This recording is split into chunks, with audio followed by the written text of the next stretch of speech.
Hello बच्चों, कैसे हैं आप लोग? बढ़िया एकदम। तो आज हम लेकर आ गए क्लास 10th का गणित, वो भी हिंदी माध्यम में एनसीईआरटी से। और आज हम लोग करने जा रहे हैं सॉल्व प्रश्नावली 4.2 के क्वेश्चन नंबर 3, 4, 5 और 6। तो ध्यान से देखिए।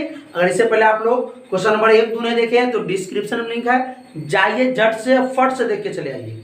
ठीक है, तो देखिए एकदम ध्यान से देखिए। बहुत हल्का क्वेश्चन है, बहुत इजी में सॉल्व होगा। एकदम ध्यान से देखते रहिए, एकदम मजा आ जाएगा। देखिए क्वेश्चन क्या है। ऐसी दो संख्याएं ज्ञात कीजिए जिनका योग 27 हो और गुणनफल 82। सुनिए, कोई दो संख्या है ना, उसका ऐसा दो संख्या मानना है कि उनका योग होना चाहिए कितना, 27, और दोनों का जो गुणनफल होना चाहिए कितना होना चाहिए, 182 होना चाहिए। सुनिए, तो हम लोग क्या करते हैं, मान लेते हैं कोई संख्या। क्या मान लिया जाए? आइए हल लिखिए पहले। माना कि एक संख्या मान लेते हैं कितना, x।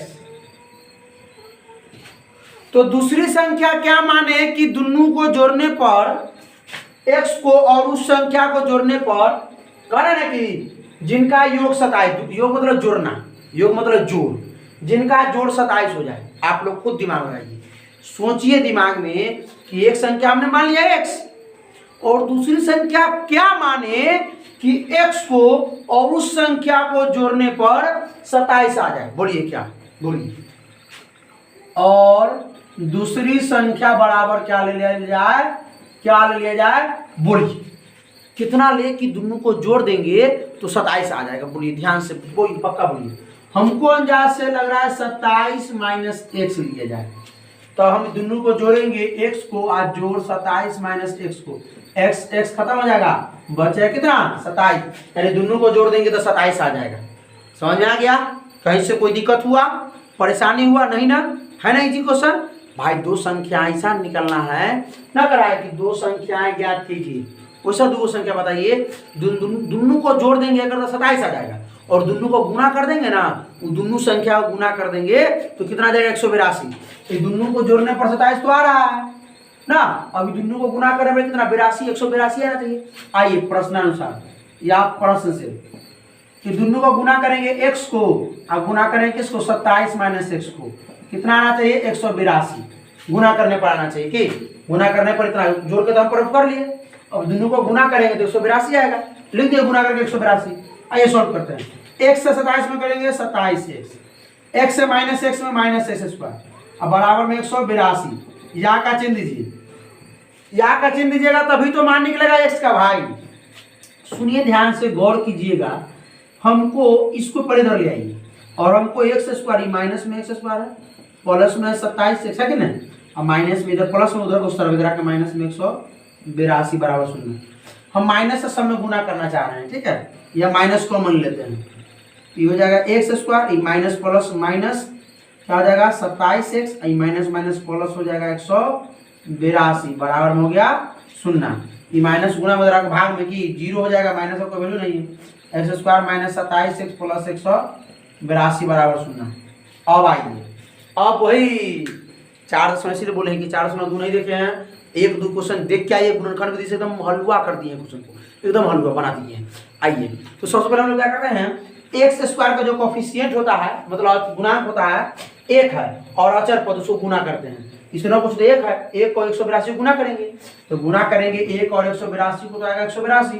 इसका गुणनखंडन करेंगे, गुणनखंडन करने के बाद जो आएगा ना, गुणन करने के बाद क्या करना, जोड़ने या घटाने पर तो लास्ट में जोड़ का चिन्ह है, तो जोड़ के 27 लाना है और गुना करके 182। आइए गुना करके देख लेते हैं। 2 से 2 9 18, 2 कम 2, 7 से 13, तो 2 से 14 और 13, 14 13 हो जाएगा 27, और 14 13 को गुना कर देंगे तो 182 ना, 14 और 13 को गुना करेंगे 182, 14 13 जोड़ेंगे तो 27, जोड़ के लाना है 27, गुना करके 182 आ गया। इसीलिए बोलेंगे प्लीज डिस्क्रिप्शन में लिंक देख के आइए ना, आप इसको हल आप नहीं कर लीजिएगा। ठीक, आइए सॉल्व कर लिया जाए। X square minus 14x minus 13x, अब प्लस 182। अभी 2 को बांट लिया जाए तो 2 करके, दोनों में से क्या कॉमन लिया जाए, दोनों में से कॉमन निकालना है, दोनों में से कॉमन। एक्स स्क्वायर यहाँ x है तो दोनों में से x निकाल लिया जाए। एक्स स्क्वायर, एक्स से भाग देंगे एक्स स्क्वायर में बचेगा एक्स, एक्स से भाग देंगे 14 बार में तो बचेगा 14, ये माइनस 13 से दोनों कट जाएगा, 13 से दोनों भाग लगेगा, एक्स इसमें है इसमें नहीं, एक्स नहीं लेंगे कॉमन, 13 से 13 बचेगा एक्स, माइनस प्लस माइनस 13 से भाग दीजिए 182 में 14 बार में, देखिए ये वही टर्म हो गया, ये वही टर्म हो गया, दो आया ना। अब दोनों में x माइनस 14 लौट रहा है, दोनों में से x माइनस 14 बाहर निकालिए, x माइनस 14 अगर इसमें से बाहर निकल गया, आप लोग लाइन नहीं खींचेगा ऐसे ऐसे, ठीक है, तो गलती का हो जाएगा, समझे, लाइन नहीं खींचेगा एग्जाम में, इसमें से बाहर निकल गया तो इसमें क्या बचेगा x, इसमें से x माइनस 14 बाहर निकलेगा क्या बचेगा माइनस 13 बराबर में 0। अब कैसे देखिए क्या निकलेगा, सो x माइनस 14 बराबर 0 और एक हो जाएगा x माइनस 13 बराबर 0, तो ये x माइनस 14 आकर के प्लस 14 बराबर में जाके प्लस 14 और ये x माइनस 14 बराबर में जाके प्लस 13।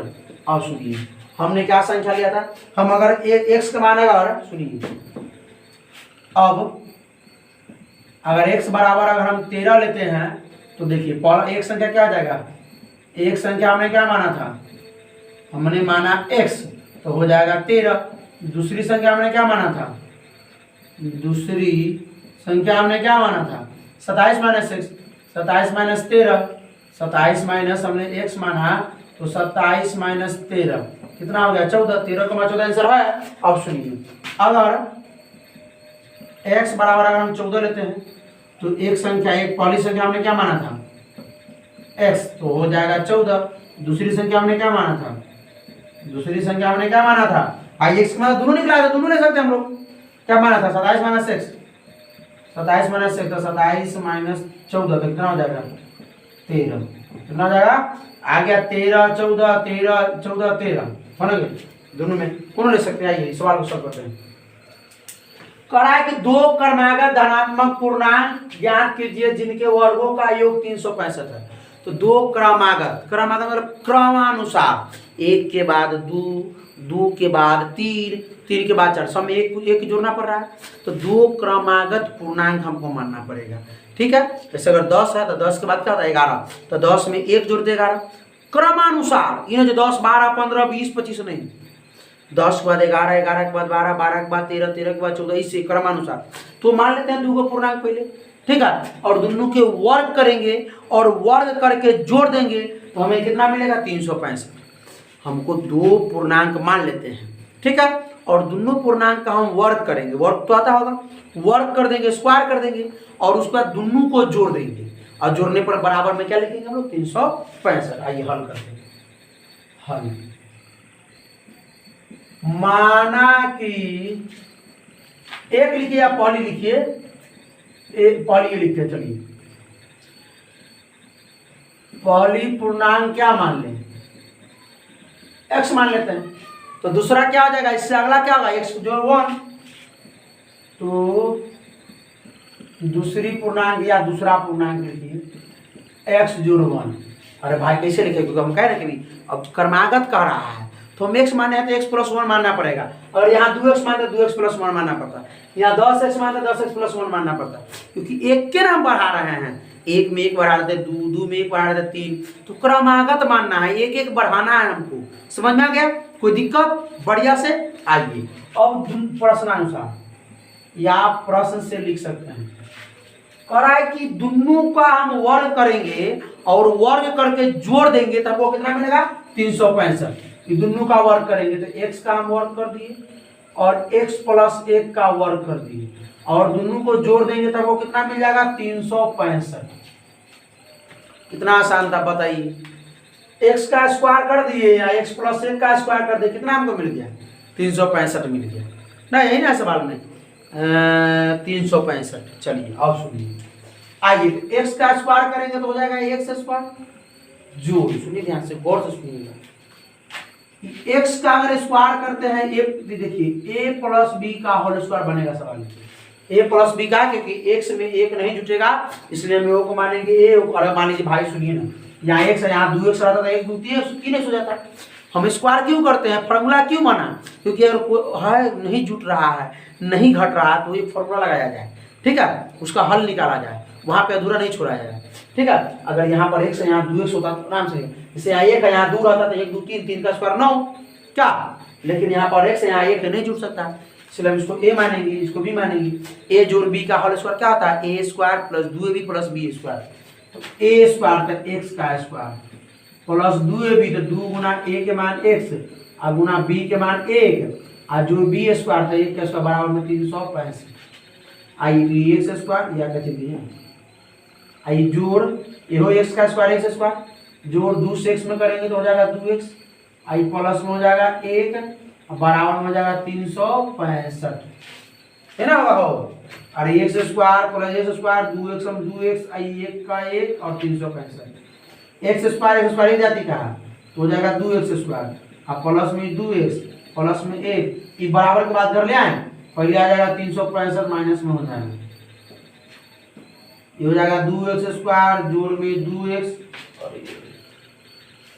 2x आई माइनस में 365 प्लस में 1 तो माइनस में 364। घटाओ जो रहता है कि ना था 100 में 2 लोग रहा है कॉमन आ जाएगा, तो 2 हम कॉमन लेते हैं तो हो जाएगा एक्स स्क्वायर, 2 से 2 खत्म बचेगा x और माइनस 2 से भाग देंगे तो 18 दूना 36 2।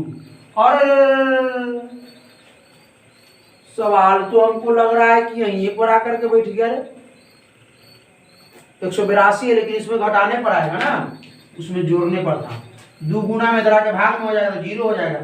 एक्स स्क्वायर प्लस में x माइनस में 182 बराबर में 0। यहाँ ना कुछ होता है 1 में 182 से गुना करेंगे 182 गुणनखंड विधि से निकालना है। 182 को गुणनखंडन कीजिए, गुना करने पर 182 यहाँ गति का चिन्ह घटा का, तो घटा के ना चाहिए 1 x नहीं 1, इसके आगे क्या है ना कुछ हो तो 1 है ना, x का गुणांक क्या 1 है ना, यहाँ 1 से गुना क्या 1 है ना, क्या ना कुछ होता था 1 गुणांक रहा था उसका, तो हम लोग तो गुणनखंड निकाले हुए 182 कितना 14 और 13, तो यहाँ पर तो क्या था जोड़ने पर था, मजबूरी था कि जोड़ना था, यहाँ पर घटाना है तो 14 में से 13 गया a, तो यहाँ घटा के लाएंगे, ये घटा एक्स स्क्वायर प्लस में हो जाएगा 14x माइनस में हो जाएगा 13x प्लस में हो जाएगा 182। नहीं हुआ? अरे प्लस 14 में से माइनस 13 गया था, प्लस में ये को बचेगा, अब प्लस 14 को माइनस 13 से गुना करेंगे 14 13 182 माइनस 182, एगो प्लस एगो माइनस। अब कॉमन लेते हैं वही बात है, वो उतना ही बात था। x कॉमन लेंगे दोनों में से तो e भाग देंगे x स्क्वायर में तो x बचेगा प्लस x से भाग देंगे 14 तो बचेगा 14, x खत्म माइनस 13 दोनों में भाग लग सकता है 13 से, x इसमें x नहीं है। गुणनखंड तो अभी तक आ गया होगा पक्का, नवा में नहीं देखे हैं तो नवा के बहुपद जाके देख लीजिए, यूट्यूब पे अपलोड किए हुए जाके देखिए समझिए, और नहीं तो बहुपद देखिए 10th में बहुपद का वीडियो बनाया है उसमें हम लोग गुणनखंड किए सीखे और सुनिए। देखिए 13 से भाग देंगे तो 13 बचेगा x, 13 से 13 खत्म हो जाएगा, माइनस प्लस माइनस 13 से भाग देंगे 182 में के बाद में 14 बार में बराबर सुनना। अब यहाँ देखिए माइनस में 182 था वो, माइनस माइनस प्लस यही कर रहा है। अब दोनों में कोष्ठ के अंदर x प्लस हो जा रहा है, यहाँ बना दें यहाँ, चलिए तो ये दोनों में x प्लस 14 रहा है, दोनों में से x प्लस 14 को बना लीजिए, x प्लस 14 अगर हम कॉमन ले लेते हैं इसमें से तो बचेगा ये सिर्फ x, और इसमें से ले लेते हैं कॉमन तो माइनस 13 बराबर में 0। और कैसे निकाल सकते हैं इसका मान, x प्लस 14 बराबर में 0 और x माइनस 13 बराबर में 0, तो x बराबर प्लस रहा करके माइनस 14 आई x बराबर माइनस रहा करके प्लस 13। तो हम लोग ये संख्या नहीं लेंगे, कोई ऋणात्मक संख्या नहीं लेते हैं, हम लोग क्या लेंगे धनात्मक। तो x बराबर हम लोग 13 लेंगे तो हमारा पूर्णांक क्या निकलेगा, 2 पूर्णांक। हमने पहली पूर्णांक क्या माना था, थोड़ा लिखा है इसलिए देखिए पढ़े, x माना था, x बराबर हमारा क्या निकला 13, तो हो गया आंसर 13। दूसरी पूर्णांक हमने क्या माना था, बोलिए x जोड़ 1 माना था, x के मान कितना निकला है, हम लोग निकाले हैं 13 जो 1 आ गया 14, 13,14 दोनों का आंसर यही हो गया। अब सुनिए अब क्या करें, इसको आप लोग लिख लीजिए, हट जाए पक्का, चलिए अब लिख लीजिए और चलते हम लोग क्वेश्चन नंबर क्या हो गया 3 4, चलते हम लोग क्वेश्चन नंबर 5 की तरफ। तो क्वेश्चन नंबर 5 और 6 देखिए, ध्यान से देखिएगा। क्वेश्चन नंबर 5 क्या कर रहा है, एक समकोण त्रिभुज की ऊंचाई इसके आधार से 7 सेंटीमीटर कम है। ध्यान से समझिए, समकोण त्रिभुज आप लोग आता है ना भाई, एक समकोण त्रिभुज की जो ऊंचाई है वो आधार से 7 कम है, और कह रहा है कि यदि इसका कर्ण 13 हो तो अन्य दो भुजा बताइए। देखिए ध्यान से, पहले तो हम लोग समकोण त्रिभुज के बारे में जानेंगे। एक समकोण त्रिभुज की ऊंचाई जो है आधार से 7 कम है, तो ऊंचाई 7 कम है, आधार से, आधार मालूम है नहीं ना, हमको पहले आधार मान लेना पड़ेगा। आधार मानेंगे तब ना उससे 7 कम ऊंचाई होगा। कह रहा है कि ऊंचाई जो है आधार से 7 कम है, मतलब आधार अगर हमको मालूम चल जाए तो ऊंचाई आराम से मालूम करें। अगर हम मान लो आधार अगर 10 है तो ऊंचाई 7 और 3 होगा, क्योंकि आधार से ऊंचाई 7 कम है, तो हमको आधार चाहिए। ध्यान से समझिए, फील आ जाएगा। ठीक है, पहले तो समकोण त्रिभुज के बारे में जानिए। आइए, ये जिसका एक कोण 90 होता है, जानते होंगे आप लोग, 9 पढ़े होंगे, ये एक कोण 90। ठीक है, और सुनिए ध्यान से, दोनों कोण शायद समकोण समद्विबाहु, अगर समकोण समद्विबाहु कहे तो दोनों कोण बराबर होता है, लेकिन ये तो कर्ण होता है जो क्लियर मालूम है, ये तो कर्ण होता है। और अगर यहाँ थीटा माना जाए तो ये होता है लंब और ये होता है आधार। क्या होता है? आधार। ठीक है, लंब को ही हम लोग ऊंचाई कहते हैं, लंब को ही हम लोग क्या कहते हैं? ऊंचाई कहते हैं। ठीक है, या शीर्ष लंब।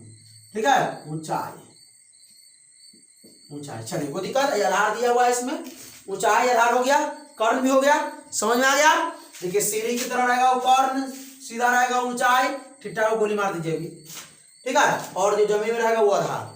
ठीक है, चले स्टार्ट करें। त्रिकोणमिति में अगर यहाँ थीटा है तो ये लंब होगा, यहाँ थीटा है तो ये लंब होगा, लेकिन कर्ण कभी चेंज नहीं होगा। कर्ण जो सबसे बड़ा भुजा, 90 डिग्री के सामने जो भुजा होता है उसको बोलते कर्ण। कहिएगा सर ये क्या बक बक कर रहा है? नहीं भाई, यही बात सही है। 90 डिग्री के सामने जो भुजा होता है उसको कर्ण बोलते हैं, थीटा के सामने वाला भुजा को लंब बोलते हैं, जो बचा वो आधार। ठीक है, ऐसे हम लोग पढ़ेंगे, खंभा वाला को लंब बोलते हैं यानी ऊंचाई या शीर्ष लंब, जमीन वाला को आधार बोलते हैं, और जो सीढ़ी की तरह टेढ़ होता है उसको कर्ण बोलते हैं। आया बात समझ में? आई। कह रहा है कि एक समकोण त्रिभुज की ऊंचाई उसके आधार से 7 कम है, ऊंचाई आधार से 7 कम है, तो हमको क्या मालूम होना चाहिए? आधार मालूम होना चाहिए, तो ना ऊंचाई निकालेंगे। आइए ध्यान से देखिए, हल लिखिए, माना कि समकोण त्रिभुज की आधार, त्रिभुज का आधार क्या मान ले? x मान ले, आधार मान लेते हैं x। चलिए, आधार हो गया x, कोई दिक्कत नहीं ना? अब आइए, तो ऊंचाई कितना हो जाएगा? तो ऊंचाई कितना हो जाएगा बताएंगे थोड़ा आप लोग। कह रहा है कि आधार से 7 कम है ऊंचाई, आधार से 7 कम, मतलब वही में से 7 कम कर दें तो x - 7, यानी ऊंचाई हो गया x - 7। कह रहा है कि यदि कर्ण 13 सेंटीमीटर का हो, कर्ण दे दिया 13 सेंटीमीटर, तो अन्य दो भुजाएं बताइए, ये दो, ये दोनों बताना है क्या? ये 13 दे दिया तो अन्य दो भुजाएं है ना बचा, ये बताइए। हम जब सिद्ध करेंगे पाइथागोरस प्रमेय, इसमें दो भाइयों का बंटवारा और थेस प्रमेय सिद्ध करेंगे, एकदम दिमाग में सेट करके जाएंगे, टेंशन मत लीजिए, 1-2 दिन में वो भी आ जाएगा, पाइथागोरस प्रमेय और थेस प्रमेय। ठीक है, उसके बाद हम लोग समांतर से स्टार्ट करेंगे, इस चैप्टर के बाद उसके बाद त्रिकोणमिति पे आएंगे, त्रिकोणमिति खत्म करेंगे, उसके बाद हम लोग पढ़ेंगे त्रिभुज, नियामक ज्यामिति, वृत्त और आयतन और परिक्षेत्रफल, ये सब पढ़ेंगे। ठीक है, चलिए तो बता दिए, अभी आगे ध्यान से देखिए।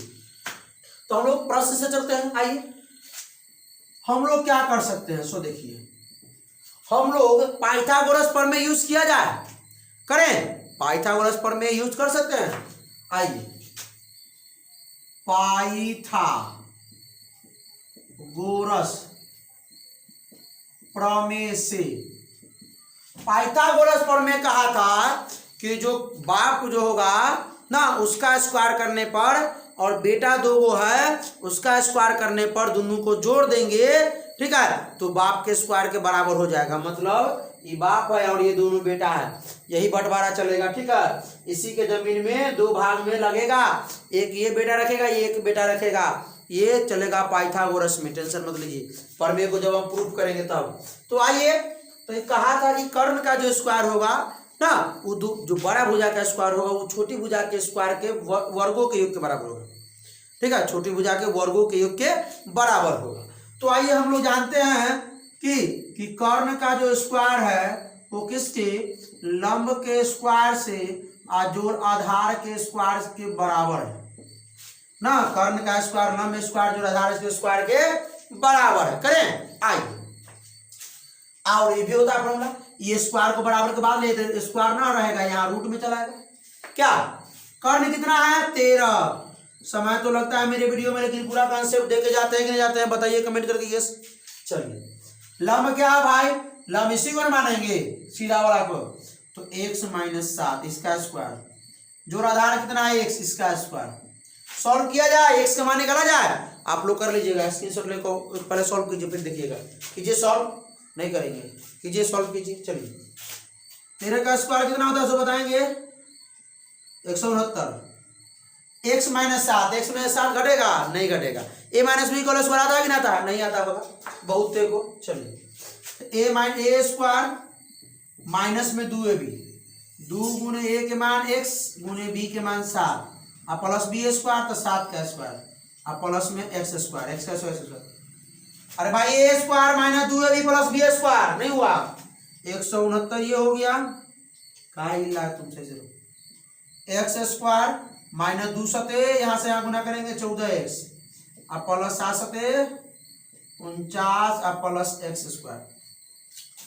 देखा जाए थोड़ा ध्यान से कि x स्क्वायर एक दूसरा जुटने वाला है, एक उधर भेज देते बाद में भेजेंगे एक लाइन के बाद।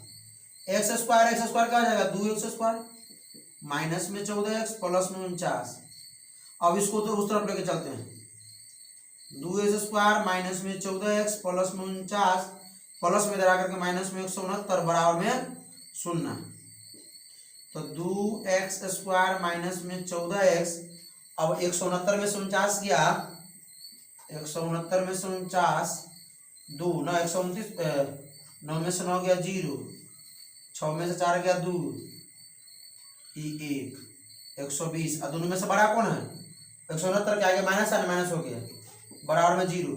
कॉमन ले सकते हैं, 2 कॉमन ले सकते हैं, सब 2 से कटने वाला ये कॉमन लेते पहले, तो 2 कॉमन लेंगे स्क्वायर माइनस 2 सते 14 7x माइनस 60 गुना 120।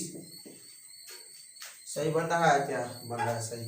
ये 2 गुना में के भाग में हो जाएगा, तो x square minus 7x minus 60 बराबर 0। अभी तो हम लोग गुणनखंड विधि से करेंगे, इससे अगला वीडियो जो आएगा उसमें हम लोग वर्ग करके हल करेंगे, पूर्ण वर्ग करके, और उसी में हम लोग द्विघात सूत्र का यूज करेंगे। विवेचक विविधकर जिसको कहते हैं, बी स्क्वायर माइनस 4ac जिसको डी से सूचित करते हैं ना, जानते हैं बी स्क्वायर माइनस 4ac बराबर 0 होता है ना। मूल निकालते हैं ना हम लोग, मूल minus B plus minus root D बटा 2a यानी root B square minus 4ac बटा 2a निकालते हैं, पक्का आता है। अगले वीडियो में सीखेंगे, ध्यान से देखिए ठीक है। आइए इसका क्या करना है, हम लोग गुणनखंड निकालना है। क्या करना है गुणनखंड, अभी तो गुणनखंड विधि पढ़ रहे हैं, तो गुणनखंड विधि से क्या करना हल करना है, आइए हल करते हैं। लिखा जाए x square minus 7x minus 60 बराबर 0। कितना लगाया जाए भाई, 60 आ गया ना, तो ये 7 आ गया, ये 60 आ गया, देख लिया जाए एक बार सही से। ये 7 के पावर में 49, 169 माइनस 49 तो 120। 7 घटा के लाना है और गुना करके, तो एगो 10 छक 60, एगो 12 पंचे 60 ना, तो 12 में से 5 गया 7, 12 में से 5 गया 7 और 12 पंचे 60।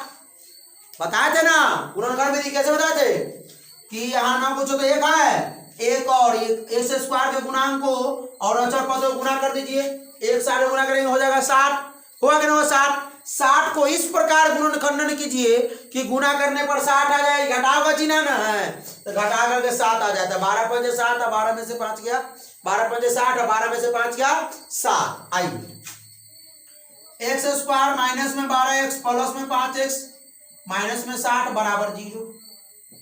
सॉरी एगो माइनस एगो प्लस करा लिखे, अरे भाई एगो माइनस एगो प्लस ना गुना करेंगे तो माइनस 60 आएगा, और एगो माइनस प्लस रहेगा, 2 रंग का चिन्ह आएगा तब ना घटेगा, यहाँ घटा के लाना है। तो ये सर पहले प्लस दे सकते हैं बाद में माइनस, तो पहले प्लस दे देते हैं बाद में माइनस दे देते, सब गलती करके बता रहे हैं, क्योंकि आप लोग पूरा कंसेप्ट सिखाना है। रटा देने से क्या फायदा, एक बार देते हैं कितना समय लगता है, रटाने से कुछ नहीं होगा। कंसेप्ट लेके जाइए, बार बार गलती करते हैं हम, हर बात को बोलते हैं, क्योंकि आप तो यहाँ नहीं है जो पूछिएगा, कोचिंग में बच्चे पूछते रहते हैं यहाँ पे भी, ठीक है। कोचिंग का दिखाएंगे आप लोगों को भी, ठीक है। टेंशन मत लीजिए, ठीक है। चलिए आइए ध्यान से देखिए, अगर यहाँ +12 रहता और -5 रहता तो +12 में से -5 गुना करें तो -7 ही आया था और घर तो देवे करता, लेकिन यहाँ पर +7 आया था, लेकिन लाना है -7 हमको। समझ में आया बात? यही सब बात, क्योंकि आप यही चीज हम में है कि आप जो नहीं पूछना, जो पूछना चाहते हैं वहां से नहीं समझ में आता है, वो चीज हम खुद ही जान जाते हैं कि वो आपको कहाँ प्रॉब्लम हो सकता है, ठीक है। आपको कहाँ प्रॉब्लम हो सकता है, यही बात दिमाग में रखिए, ठीक है। चलिए आइए, तो अब ये दोनों और ये दोनों में कॉमन लिया जाए, दोनों में x है, x निकाल लिया जाए, x से भाग देंगे x² में x से भाग देंगे 12, x में 12 +5 से दोनों कट जाएगा, 5 से x, 5 से 12 5 60 बराबर सुना देखिए, दोनों यहाँ दो टर्म आ गया, दो पद, दोनों में x -12 लग रहा है, निकालिए बाहर कॉमन ले लीजिए, x -12 कॉमन हो गया, इसमें से क्या बचेगा x प्लस x -12 कॉमन क्या बचेगा 5 बराबर सुनना x -12 बराबर 0, एक हो जाएगा x + 5 बराबर 0, तो हो गया x माइनस जाके बराबर के बाद जाके +12, x + 5 बराबर जाके -5, तो ये माइनस जो होगा ऋणात्मक संख्या नहीं लेते हम लोग, ऋणात्मक संख्या हम लोग नहीं लेते हैं, हम लोग लेंगे धनात्मक संख्या, तो एक समान निकला 12। आइए सॉल्व करें, हम लोग क्या माना था, हमने माना था आधार x, तो ये आधार निकल गया हमारा 12, हमने माना था ऊंचाई कितना x - 7, तो x हमारा निकला 12 - 7 कितना 5, तो 12 और 5 निकल गया, ठीक है।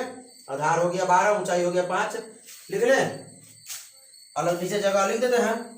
आइए आधार हमने माना था x आ गया 12 सेंटीमीटर, ऊंचाई हमने माना x - 7, तो x हमारा है 12 - 7 हो गया 5 सेंटीमीटर, ठीक है। कोई दिक्कत? आइए इस सवाल करते हैं, बहुत इजी क्वेश्चन है, इतना बड़ा तो क्वेश्चन ही है। देखिए हम क्वेश्चन क्यों लिखते हैं, हम भी देखिए मेरे पास भी किताब है, यह देखिए ध्यान से देखा जाए, मेरे पास भी किताब है कि नहीं, यहाँ भी सवाल लिखा हुआ है कि नहीं, देखिए तो सवाल लिखा हुआ है, हम भी इससे पढ़ा सकते हैं, क्यों नहीं पढ़ा रहे हैं, क्योंकि यहाँ हम बार बार शब्द से आपको दोस्ती कराएंगे, शब्द से बार बार आपको हम टच करवाएंगे, ठीक है, फिर दिमाग में ये गूंजेगा, ओ यहाँ ये होगा इसका आंसर, ठीक है। आइए, एक कुटीर उद्योग एक दिन में कुछ बर्तनों का निर्माण करता है, कोई मान लीजिए कंपनी है, कोई फैक्ट्री है ना बर्तन का, जो एक दिन में कुछ बर्तन का निर्माण करता है, फिर कहता है कि एक विशेष दिन यह देखा गया कि, एक विशेष दिन ऐसा था कि प्रत्येक नग की निर्माण लागत रुपए में है, प्रत्येक नग, उसमें नग भी लगाया गया है बर्तन में लगाने के लिए, निर्माण लागत जो है उस दिन के निर्माण किए गए बर्तनों की संख्या से कितना, दुगुने से 3 अधिक था। माने किसी दिन जो बर्तन निर्माण किया गया, तो भाई एक नग होता है ना, नग लगाने के लिए, तो नग का जो एक नग का जो लागत था, वो जितना बर्तन निर्माण किया गया ना, वो बर्तन के दुगुना से 3 कम था, 3 अधिक था, 3 अधिक था, 3 अधिक था। बात समझिए, अगर एक दिन में बर्तन अगर 20 को निर्माण किया गया, एक दिन में अगर तो बर्तन 20 को निर्माण किया गया, तो इसका जो है ना नग का, एक नग का जो मूल्य जो था वो इसके दुगुने से 3 अधिक था। अब सकते बात, अब बात समझ में आया, पचा बात पक्का बच गया। कह रहा है कि कुछ जो कंपनी है वो बर्तन का निर्माण कर रही है, और कह रहा है कि एक दिन देखा गया कि मतलब एक नग का जो मूल्य जो था, वो जितना बर्तन उस दिन निर्माण किया गया उसके दुगुना से 3 अधिक रुपया लग गया मूल्य। अब कह रहा है कि सुनिए, अब कह रहा है कि यदि उस दिन की कुल निर्माण लागत 90 रुपया है, तो बर्तनों की संख्या और मूल्य गुना कर दीजिए, हो गया 90 रुपया। आइए तो पहले मान लेते हैं, हल लिखिए, माना कि निर्माण किए गए बर्तनों की संख्या, निर्माण किए गए बर्तनों की संख्या क्या मान ले, x, और मूल्य नग का मूल्य मान लेते हैं, एक नग का मूल्य क्या मान ले, लागत कितना कितना कह रहा है, जितना बर्तन निर्माण किया गया है, तो बर्तन निर्माण किया गया x ना, बर्तन निर्माण किया गया x, उसके दुगुना से 3 ज्यादा, इसके दुगुना से 3 ज्यादा, दुगुना कर दिए, इसमें 3 ज्यादा कर दिए। आइए प्रश्न से, अब प्रश्नानुसार हल करें, अब जो कह रहा है कि उस दिन का जो कुल लागत जो था ना, कुल निर्माण लागत जो था 90 रुपया था। मतलब बर्तनों की संख्या गुने मूल्य। अगर एक बर्तन में लगता है 5 रुपया, एक बर्तन निर्माण करने में 5 रुपया लगता है, तो 20 बर्तन निर्माण करने में गुना करना पड़ेगा 20 गुने 5, यानी बर्तनों की संख्या गुने मूल्य। तो बर्तनों की संख्या क्या है x गुने मूल्य क्या है 2x प्लस 3 बराबर हो गया 90। बड़ा आसान क्वेश्चन था। x से गुना कीजिए 2x स्क्वायर हो गया, x से गुना कीजिए 3x हो गया, बराबर हो गया 90। 90 को इधर लेकर आइए, 2x स्क्वायर प्लस 3x अपने इधर आकर माइनस 90। सॉल्व किया जाए पक्का। आइए इसको 2 को और 90 को गुना कीजिए। हम क्या बोले थे गुणनखंड विधि में कि एक्स स्क्वायर गुणांक को और अचर पद गुना करना है। तो एक्स स्क्वायर गुणांक कितना है 2 है, अचर पद माइनस 90 है, गुना कीजिए तो हो जाएगा 180। तो यहाँ घटाव के चिन्ह है तो गुना करके 180 या घटा करके 3 लाना है। देखा जाए क्या क्या लगेगा इसको, देखते हैं। आइए 2 से 90, 2 से 45 के सर जी तो याद करके आते तो आप लोग भी सीख लीजिए। आइए 3 से 15, तो 3 दूना 6 दूना 12 या 15। 15 को और 12 को गुना करेंगे तो 180 आ जाएगा। 3 दूना 6 दूना 12, अब 15 में से 12 घटेगा 3 होगा। अब 15 को 12 से गुना करेंगे 180 होगा कि नहीं होगा पक्का। आइए लगा लिया जाए। 2 स्क्वायर प्लस में 15 ऐसा सुनिए ना, ऐसा कर सकते हैं हम प्लस 15x लिखेंगे या माइनस में 12x लिखेंगे। माइनस 90 बराबर 0। प्लस 15 में से माइनस 12 घटेगा तो प्लस 3 बचेगा ना, घटेगा तो प्लस 15 को माइनस 12 से गुना करें तो 180 माइनस में हो ही जाएगा। माइनस है गुना किए तो 180 हो जाएगा। लेकिन हम कॉमन लेने के लिए ऐसा करते हैं कि माइनस 12 पहले लेते हैं, प्लस 15 बाद लेते हैं। ठीक है, माइनस 12x अब प्लस में हो गया 15x। आइए कॉमन लेते हैं दोनों में 2x कॉमन ले आ जाएगा 2x। दोनों 2 से कटेगा, 2 से 2 x x में वो x आ गया, 2 से 2 छक 12 x x खत्म, प्लस 15 दोनों कट जाएगा 15 से 15 खत्म बचेगा 115 छक्का 90। और एक चीज गुणनखंड विधि में याद रखिएगा भाई कि कोष्ठ के अंदर एक रंग आना चाहिए ही चाहिए। अब 2 को टर्म हो गया, दोनों में दिख रहा है x - 6 बाहर निकाल लीजिए, x - 6 बाहर निकाल लीजिए। अब x - 6 से निकल के क्या बचेगा 2x प्लस ये प्लस इसमें से बाहर निकलेगा देखा जब 15 बराबर 0। अब यो बराबर 0, यो बराबर 0 ना, तो x - 6 बराबर 0 और 2x प्लस 15 बराबर 0। तो x बराबर माइनस हो जाएगा प्लस 6 बराबर 5। तो 2x बराबर 15 कर भाई, 2x माइनस प्लस में उधर जाके बराबर आ जाके -15। तो हम x बराबर -15 गुना में 2 उधर आके भाग में 2। तो ये तो संभव ही नहीं है, माइनस ऋणात्मक मान संभव ही नहीं है, क्योंकि इतना लागत नहीं हो सकता है। या इतना 15/2 कहीं बर्तन का निर्माण होगा वो -15/2 कि बर्तन का निर्माण होगा, 1 को बर्तन, 2 को बर्तन, 10 को बर्तन, 20 को बर्तन, 100 को बर्तन, मान लेते हैं 6 को बर्तन निर्माण। आइए अब सॉल्व किया जाए। यहाँ उधर नहीं दिखेगा, यहाँ देखिए। अब लिखिए बर्तनों की संख्या हमने क्या माना था x, बर्तनों की संख्या मैंने माना x हो गया 6, बर्तनों की संख्या 6। मूल्य क्या हो गया नग का मूल्य, नग यानी क्या, नग जो बर्तन में लगने वाला जो नग कहा है, जो चर्चा किया है वही ना। मूल्य हमने क्या माना था 2x जोड़ 3, तो 2 गुने x के मान 6 जोड़ 3, तो 2 छक 12 जोड़ 3 यानी 15 हो गया। रुक जाइए रुक जाइए, चलिए हो गया चैप्टर समाप्त। चैप्टर नहीं समाप्त हुआ भाई, एक्सरसाइज समाप्त हुआ है। चैप्टर अभी आने वाला है 4.3, अगला वीडियो में कल आ जाएगा पक्का। ठीक है, अब सुनिए ध्यान से समझ करिए। हम जो आप लोग कहने जा रहे हैं ध्यान समझिएगा। ये वीडियो कैसा लगा, अच्छा लगा तो क्लास 10th के स्टूडेंट के साथ इस वीडियो को ज़्यादा शेयर कीजिए और सुनिए। अगर कोई प्रॉब्लम हो तो कमेंट जरूर कीजिए, हम एक क्वेश्चन बना के भेजेंगे, पूरा समझा के भेजेंगे कंसेप्ट। हम बार बार हर वीडियो में कर रहे हैं, हर वीडियो में कह रहे हैं कि इस तरह पढ़ो कि किसी को पढ़ा सको, बस नॉलेज लीजिए, मार्क्स से कुछ नहीं मिलने वाला है। ठीक है, और सुनिए ध्यान से। आप लोगों के अपने YouTube चैनल पे अब क्लास 10th के प्रत्येक विषय के प्रत्येक चैप्टर का ऑब्जेक्टिव क्वेश्चन आने लगा है। एक चैप्टर से 30 से 40 क्वेश्चन है, 40 से 50 क्वेश्चन है। जितना क्वेश्चन की आवश्यकता होती है उतना क्वेश्चन हम डाल रहे हैं।